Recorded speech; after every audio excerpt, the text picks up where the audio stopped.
welcome back. This morning we are debunking some common cold weather myths, and joining us this morning from Gunderson Health System family medicine physician Dr. Joe Caron. Dr. Caron, thanks for getting up with us this morning. Thanks, it's nice to be here. One of the probably most common myths we hear is that cold air will make you sick, but is that not true? No, it's actually not true. It's been a misconception for a long time. I mean, ever since I was a little kid, we'd always hear that from our parents. But it's really not the cold air itself.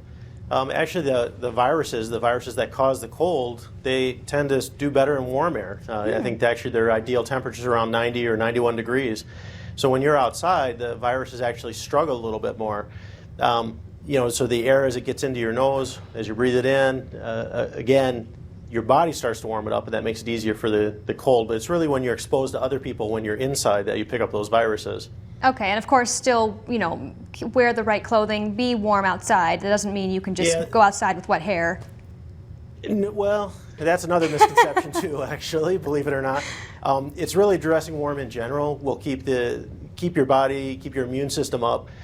If you're underdressed in the weather, you do lose your body heat, and that does put a stress on the immune system, so it makes it more likely these viruses can take a hold, or that you'd actually get sick from the viruses, but you'd actually get exposed to the viruses somewhere else. Okay, and that kind of ties in with another common myth: you shouldn't really exercise outside in the cold, which we're saying isn't really the case.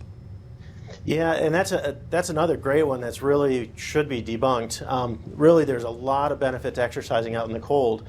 The key with the exercise out in the cold is that you really need to stretch out and do plenty of stretching before you go out. The biggest problem is that your tendons, your muscles, everything's tight when it goes out in the cold, and so you need to stretch out, warm yourself up as far as your body and your muscles go, and then get out and exercise. When you exercise in the cold, you actually release more endorphins, which actually makes you feel better and leads to less seasonal depression and feeling down and the winter blues and everything too. So yeah, that makes so sense. It's just a matter of getting the right gear. Sure.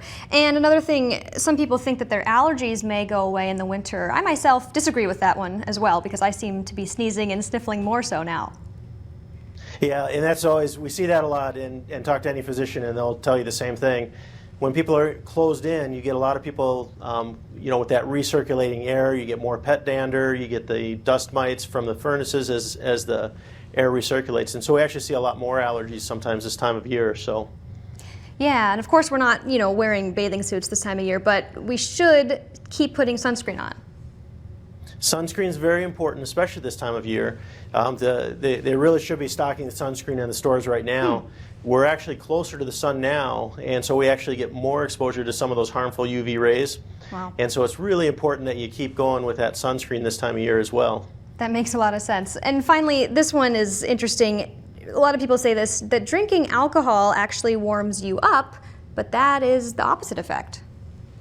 Yeah, and that's the truth. It actually makes you feel warmer, because what the alcohol does is it causes you to get flushed. It causes the blood to flow to the extremities and to your face, so you get flushed and you feel warm, but it's actually decreasing your internal core temperature, and it actually makes it much more likely that you are going to get sick or frostbite, and causes a lot of problems when you're out in the cold with that too. So you got to use extreme caution with that as well. Wow, Dr. Caron, a lot of new information for us this morning. Thanks so much for joining us. We appreciate it.